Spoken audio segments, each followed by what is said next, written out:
가중 능욕빵까지 텔레그램 창업주에 대한 또 다른 관심. 딥페이크 얘기입니다. 나도 당할 수 있다는 공포. 인공지능을 악용한 이 음란물 범죄에 대해서 불안감이 확산되고 있습니다. 전국의 학교 학생들은 물론이고 지역의 맘카페들을 중심으로 해서요. SNS에 이제 자녀 사진을 삭제하는 움직임까지 포착이 되고 있습니다. 네, 제 친구 정해줘요. 제 친구가 찍어준 친구의 사진이 도용당해가지고 딥페이크 된 거 같고 실제로 막 친구의 이름이 몇 년생 땡땡 이렇게 해가지고 여기로 연락하라 이렇게 막 하기도 하고 해시태그도 되게 불건전한 해시태그 달아놓고 게시물 올리고 선생님이 하교할 때 이제 조심하라고 막 그냥 사진 다 내리고 제보를 해달라고 학교에 장난으로라도 하지 말라고 하셨어요. 대부분 다 내리고 계정 이름도 티 안 나게 다른 사람으로 바꾸거나 그런 식으로. 아시겠지만 저도 오늘 제작진 차원에서 한번 딥페이크가 얼마나 쉽게 만들어지는지 1분 정도의 기간만 하면 시간만 짧은 시간 안에 제 얼굴을 넣고 하면 무궁무진하게 제 나체 사진부터 해서 제 여러 사진 합성한 것들이 떠돌 수가 있어요. 실제로 한번 해봤습니다. 허주연 변호사님, 최근에 지금 분위기가 뭐냐면 10대부터 20대까지 본인 이를 다 카카오톡 프로필 사진이나 여러 SNS 사진들에 사진을 지워서 본인들의 사진들이 악용될까 봐 지금 벌써 지우기에 나섰다면서요? 저부터도 무섭습니다. 지금 국민들 모두가 사실상 메신저를 사용한다고 해도 과언이 아닌 상황인데 메신저 프로필에 다 자기 사진, 자기 얼굴 걸어놓잖아요. 그리고 이게 지금 5초 만에 이렇게 합성을 해낼 수가 있다라는 얘기가 나오고 있는데요. 그렇다고 하면 사실상 우리 휴대전화에 카메라 다 들고 있지 않습니까? 1인 1카메라 시대라고 해도 과언이 아닌데 그냥 가서 사진을 찍으면 얼마든지 찍을 수가 있고 우리 단체에 놀러 가서 사진 찍으면 채팅방에 다 공유를 하고 하잖아요. 그 사진들이 언제 어디서 어떻게 범죄에 악용될지 모르는 그런 상황이라는 겁니다. 특히 어린 10대 학생들이 자기 사진 같은 거 특히 자기 표현 욕구가 한창일 때 자기 사진 같은 거 보내주거나 올려놓거나 하면 부모들은 불안할 수밖에 없다는 거예요. 심지어 최근에 지금 이 불법 합성물 이런 것들을 가해하는 가해자의 70% 이상이 10대라는 얘기가 나오고 있습니다. 지금 2023년에 10대 가해자 수가 90명이었는데 올해 상반기에 벌써 130명이 넘었다는 통계가 있거든요. 그렇다고 하면 피해자들도 10대일 가능성이 굉장히 높은 거죠. 딥페이크 피해 지원 요청이요. 지금 2022년에 비해서 2년 만에 무려 4.5배가 늘었습니다. 그런 상황이라고 하면 아이들이 지금 이 범죄의 피해자가 될 가능성 너무나 높은 상황이어서 불안감 확산되고 있는 상황이고요. 지역 맘카페들 중심으로 이제 SNS 사진 다 내려라라고 얘기를 하고 있는데 언제 어디서 어떻게 당할지 모른다는 것이 이 범죄의 가장 무서운 점이라는 생각이 듭니다. 지금 또 다른 차원으로 지우기에 나선 사람들도 있습니다. 김은배 팀장님, 본인이 가해자라고 생각하는 사람들이 지금 증거 지우기에 나섰다고 하는데 실제로 그 증거를 지운다고 해서 경찰 수사망을 벗어날 수 있는 겁니까? 두 가지로 볼 수 있는데 일단은 가해자들도 그 증거 지우기에 나섰기 때문에 프사라든지 아니면 동영상을 지우고 있습니다. 지우고 있는데 이걸 지운다 하더라도 저희가 그 디지털 포렌식으로 복구는 가능하지만 100%라고 볼 수는 없는 상황이 되기 때문에 가해자 부모들이 아이들이 못하니까 부모 자체가 만약에 증거가 되면 나중에 처벌을 받으니까 증거를 없애면 처벌 안 받는다 생각해가지고 증거 지우기에 나선다고 하는 건데 이게 100% 지운다 하더라도 어느 정도는 복구할 수 있기 때문에 지운다고 해가지고 다 없어지는 건 아닙니다. 물론 디지털 장애업체가 있어요. 돈 받고 하기 때문에 그 장애업체에서 얼마나 정확하게 지울지는 모르지만 일단은 지운다 하더라도 어느 정도 다 지울 수 없기 때문에 어느 정도는 경찰에서 단서만 찾으면은 그 가해자들의 증거를 확보할 수도 있을 수 있습니다. 그러니까 경찰 출신의 김 팀장 말씀은 저게 디지털 장애업체가 있어서 딥페이크를 올렸다. 만약에 본인이 그게 치기 어리든 아니면 정말 나쁜 마음을 먹고 했던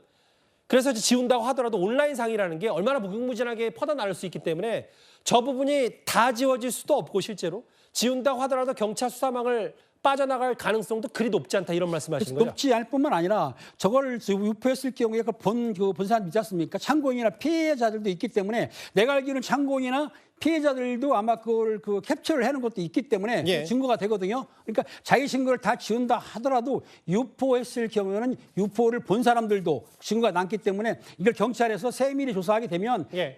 저걸 다 지운다 하더라도 어느 정도 확보가 되기 때문에 처벌을 면하기는 어렵다라고 보시면 됩니다.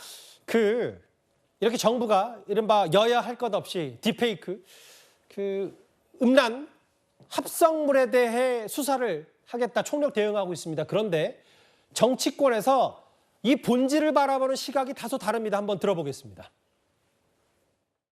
대통령께서 관심 가진 사안이다 보니까 어떻게라도 방법을 만들기 위해서 우리가 반농담으로 학교 폭력을 없애는 가장 확실한 방법은 학교를 없애는 것이다. 뭐 이런 식의 대책이 나오면 안 되거든요. 텔레그램의 전체 사용자 수가 9억 명 정도 된다고 하는데 우리나라 사용자 수를 대입해 보면은 실제로 한 700명 정도의 한국인이 있다가 그냥 산술적인 계산이고 실제 그보다 많을지 적을지는 모르겠지만은 위험이 지금 과대평가되고 있는 것이 사실입니다. 피해자가 한두 명이 아니고 정말 굉장히 광범위한 피해가 지금 초등학교, 중학교, 고등학교에서 이미 발생하고 있고 피해자 입장에서는 굉장히 큰 심리적 고통을 느낀다는 점을 네. 누구보다도 지금 이것을 장난으로 여기는 어린아이들에게 교육을 시켜야 되는데 지금 학교 현장에서는 기술의 전달만 이루어지는 거예요. 네. 그러니까 아이들은 너무 익숙한 기술로 재미나 흥미로 지금 이런 짓을 하고 있는 건 아닌가. 이번에 텔레그램 대표가 프랑스에서 체포됐죠. 법이 있기 때문에 체포가 된 겁니다. 만약에 그 사람이 우리나라를 여행했다면 우리나라 법률 하에서는 절대 체포 못 됩니다. 왜냐하면 법이 없기 때문에. 이수정 교수 얘기도 좀 들어봤는데 정치권 얘기로도 번졌어요. 저 호준석 대변인. 개혁신당 이준석 의원 얘기는 이게 너무 정부가 총력 대응한다고 해서 과대 해석돼서 아니 텔레그램의 문제 그 안에서 은상이 됐다고 해서 텔레그램 없애는 게 학교 없애는 거랑 똑같은 거 아니냐라고 하면서 이거 과잉 규제다. 어떻게 판단하세요? 그러니까 저 얘기가 이제 22만 명이 들어있는 그 텔레그램 방에서 이 딥페이크 범죄가 이제 일어나고 있다. 예. 그런 이제 그 위험성 제기하니까 거기에 이제 산술적으로 보면 한국에는 700여 명밖에 안 되는데 과장하는 거 아니냐 이제 그런 얘기인데 제가 보기에는 700명 아니라 7명이 지금 활발하게 그런 일을 하고 있다고 하더라도 이건 국가 비상사태 아닙니까? 당연히 좀 과하다 싶을 정도로 대응해야 되는 게 국가의 책무인 거고요. 예. 개혁신당의 그 허은하 대표께서는 한술 더 떠서 젠더 파리하지 말라라는 말씀까지 오늘 했더라고요. 이게 남녀 갈등 하지 말라라는 얘기입니까? 예. 왜 이 문제를 그런 시각으로 보시는지 저는 납득하기 어렵고 예. 지금이라도 이제 더 이상 그런 말씀하지 마시고 시각을 바꾸시라고 말씀드리고 싶고요. 상반기에만 지금 7월까지만 입건된 사람만 170명이 넘는다는 것이지 않습니까? 이 문제가. 더더군다나 급속하게 늘고 있으니까 문제인 거고. 그러니까 실제로 모든 학부모들이나 우리 아이들이 다 이제 위협을 느끼고 있는 것이고요. 이 문제는 정말 좀 과하다 정도까지 철저하게 초기에 해가지고 예. 완전히 근절해야죠. 저희 앞선 프로그램 뉴스웨이 라이브에 출연한 이수정 교수가 뭐라 그랬냐면 자막으로 잠깐 부탁드렸던 내용 중에 이게 학교에서 10대들이 특히 장난 삼아서 처음에 시작했다가 일이 커지는 경우 그리고 지인 능욕이라고 하는 게 능욕방이라고 해서 아는 사람 혹은 저희가 지금 제목으로 냈던 가족 사진까지 동원해서 다 지인들 끌어와서 이른바 온라인에서 왕따시키고 사소한 복수 이거 학폭폭력의 연장선이지 이게 남녀 갈등, 젠더 갈등으로 보지 말아야 된다는 시각도 했었거든요. 그렇죠. 이 문제는 결국 범죄 혐의에 대해서 수사를 하고 국가가 어떻게 대비하느냐의 문제인 것이지 이것을 젠더 갈등으로 가져가는 일은 있어서는 안 될 것 같습니다.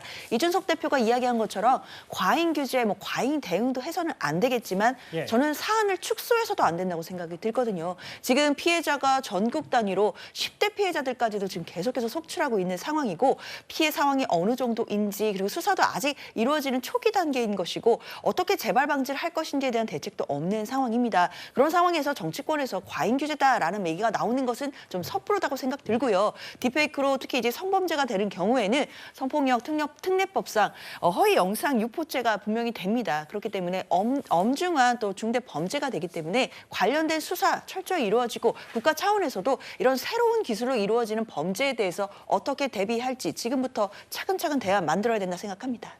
정부도 총력을 기울이고 있다고 말씀드렸잖아요. 오늘 류일임 방송통신심의위원장 목소리 잠시 듣고 오겠습니다.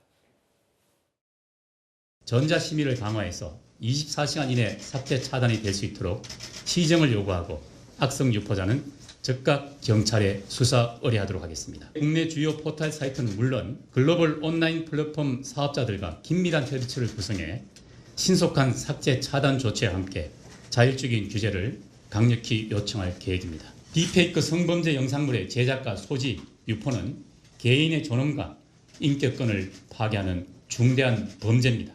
저희 방송통신심의위원회 모든 조직은 24시간 국민 여러분과 함께할 것입니다. 방심위가 이제 딥페이크 범죄에 강력 대응하겠다. 일선 부서니까 이 얘기를 강조했는데요.